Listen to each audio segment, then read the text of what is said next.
Hello dear, welcome करता हूं। जितने भी मेडिकल नर्सिंग के चैनल पर देख रहे हैं सबको स्वागत है। आज की इस वीडियो में बताएंगे आप लोगों को कि अगर कोर्ट में किसका जो है फैसला किसके तरफ जाएगा और कोर्ट में निर्णय अगर मान गए ये दिया जाता है कि नहीं पुराने मेरिट पर ही बहाली किया जाएगा तो किसको फायदा होगा, और अगर कोर्ट में ये निर्णय दिया जाएगा कि नहीं जो बीटीएससी के तरफ से जो प्रक्रिया है बिल्कुल सही है और एग्जाम पर ही बहाली होगा तो किनको फायदा होगा। तो चलिए आज की इस वीडियो में बहुत नॉलेज है, बहुत जानकारी वाला वीडियो है, ध्यान से देखिएगा। शुरू करते हैं। सबसे पहले मैं बता दूं कि जो लोग एग्जाम दिए, देखिए ये एग्जाम में दो पक्ष है। ये जो बहाली है इसमें दो पक्ष है। एक पक्ष जो बहुत कम संख्या में है वो ये चाहता है कि एग्जाम हो जाए, ठीक है। एक पक्ष ऐसा है जो ये चाहती है, मीन्स स्टूडेंट के नज़रिए से देखा जाए तो ये चाहती है कि नहीं एग्जाम हो, और एक पक्ष है जो ज़्यादा संख्या में है उसके तरफ से ये मानना है कि नहीं मेरिट पर बहाली हो। खासकर उनके द्वारा जो एक्सपीरियंस में है, जो बहाली में पहले से काम कर रहे हैं, संविदा पर कहीं ना कहीं बहाल कर रहे हैं, या फिर कुछ ऐसे भी हैं फ्रेशर में जिनका मार्क्स बहुत ज़्यादा आ चुका है एएनएम में, तो वो ये सोच रहे हैं कि अगर मेरिट से काश हुआ रहता तो मेरा जॉब लग जाता। चाहे उनको कुछ आए या नहीं आए उससे कोई मतलब नहीं है, ठीक है। तो उनको अब जो अच्छे स्टूडेंट है, जो पढ़ने वाले स्टूडेंट है, उनको तो कोई फर्क नहीं है। होश देखिए, अब एएनएम में मार्क्स ले आना बहुत ज़्यादा एक कोई ज़्यादा टफ चीज़ नहीं है। बहुत लोग जो नॉर्मल पढ़ने में है उनको भी काफ़ी अच्छा मार्क्स आ रहा है, आया है। लेकिन जैसे ही एग्ज़ाम किया जाएगा तो एग्ज़ाम में वह सारे स्टूडेंट बाहर हो जाएंगे, और बाहर हो भी गए हैं जो पढ़ने में कमज़ोर है, पढ़ने में ध्यान नहीं देते हैं। तो इस हिसाब से दो आपके अलग अलग दो जो है ग्रुप बन गया है। एक ग्रुप जो ये चाहता है कि बिल्कुल एग्ज़ाम से होनी चाहिए, समर्थन कर रहा है, और एक ग्रुप वो है जो ये चाहता है कि नहीं मेरिट से बहाली हो। अब मेरिट से अगर बहाली होता है तो उन स्टूडेंट को फ़ायदा हो जाएगा जो जिनको कोई नॉलेज है या नहीं है, जिनको पढ़ाई से कोई लेना देना है या नहीं है, जो कभी भी कोर्स करके बैठे हुए हैं और उनको मार्क्स अच्छा खासा आया है, उनको सीधा सीधा फ़ायदा हो जाएगा। क्योंकि जैसे ही मेरिट पर बहाली आएगी तो वहाँ पे जिसका मार्क्स सबसे ज़्यादा होगा पहले चांस उसको बनेगा, जिसका मार्क्स कम होगा उसका चांस ख़त्म हो जाएगा। तो ये चीज़ें हैं।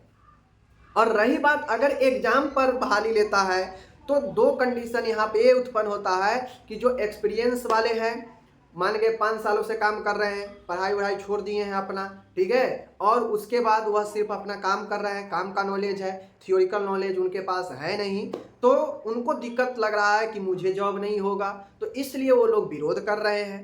दूसरा चीज़ें, अब जैसे ही एग्जाम पर बहाली है तो इसमें आप लोग देखे हैं कि ज़्यादातर रिजल्ट फ्रेशर कैंडिडेट का ही है।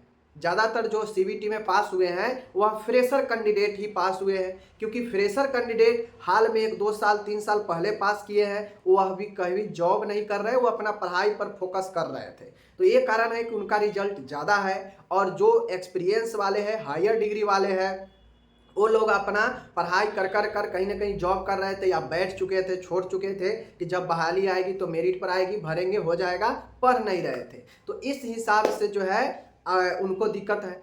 तो देखा जाए अगर कोर्ट के निर्णय आता है कि मेरिट पर बहाली होगा तो इसमें कमज़ोर, मतलब एकदम जो पढ़ाई में शून्य बच्चा है, जिसको कुछ नहीं आता है, वह भी जो है क्वालिफाई कर जाएगा, इसलिए कि उसका एएनएम में बहुत अच्छा मार्क्स होगा, इसलिए वो क्वालिफाई कर जाएंगे, उनको जॉब भी हो जाएगा। लेकिन बात किया जाए एक अच्छे कैंडिडेट होते हुए भी, एक अच्छे स्टूडेंट होते हुए भी अगर एएनएम में मान गए रिजल्ट उनका कम है, परसेंटेज कम है, तो उनको इसलिए जॉब नहीं होगा क्योंकि वो किसी न किसी तरह से उनका रिजल्ट कम है। अब ये चीज़ें आप कभी नहीं अनुमान लगा सकते हैं कि एक अच्छे स्टूडेंट होगा उसी को अच्छा परसेंटेज, अच्छा रिजल्ट आया होगा, ऐसा बिल्कुल नहीं होता है। क्योंकि हम लोग देखते हैं अच्छे स्टूडेंट फेल कर जाते हैं, और जो बुर्बक जिसको बहुत सीमित नॉलेज है वह अच्छा कर जाता है, अच्छा मार्क्स आ जाता है। तो कहीं ना कहीं इन दोनों में देखा जाए तो ये अनुमान लगाना बहुत मुश्किल हो जाएगा कि किसको जॉब होगा किसको नहीं होगा। ये तो एग्जाम होगा तो हम समझ गए कि फलाने को होगा, जो पढ़ेंगे उन्हीं को होगा, जो पढ़ाई जारी रखे हैं उन्हीं को होगा, जो बैठे हैं जो काम कर रहे हैं उनको नहीं होगा, बहुत कम को होगा। ठीक है, मेरिट का बात किया जाएगा तो मेरिट में अच्छे स्टूडेंट भी छट जाएंगे, इसलिए छट जाएंगे कि हो सकता है उनका एएनएम में ज़्यादा अच्छा मार्क्स नहीं आया हो, लेकिन वो स्टूडेंट बढ़िया है, वह अच्छे स्टूडेंट है, उनको बहुत सारे चीज़ का नॉलेज है, लेकिन इस कारण से वो छट सकते हैं कि उनका मेरिट में बढ़िया मार्क्स एएनएम में नहीं आया है।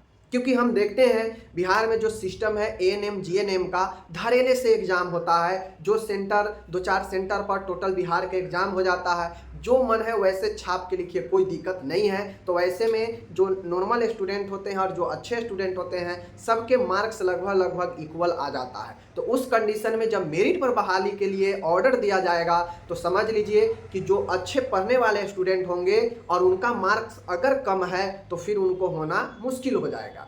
लेकिन अगर रिटेन पर ही इस बहाली को जारी रखा जाएगा तो फिर जो एक्सपीरियंस वाले हैं, जो पढ़ाई अपना छोड़ चुके हैं, जो किसी न किसी कारण से इस भरोसे थे कि मुझे मेरिट पर आएगी बहाली तो हम मेरिट से तो पास हो ही जाएंगे क्योंकि मुझे एक्सपीरियंस भी है और थोड़ा बड़ा जो है एग्ज़ाम में पास भी हो जाएंगे तो जॉब हो जाएगा। ठीक है, तो ये दोनों कंडीशन में सबको अपना अपना प्रॉब्लम है।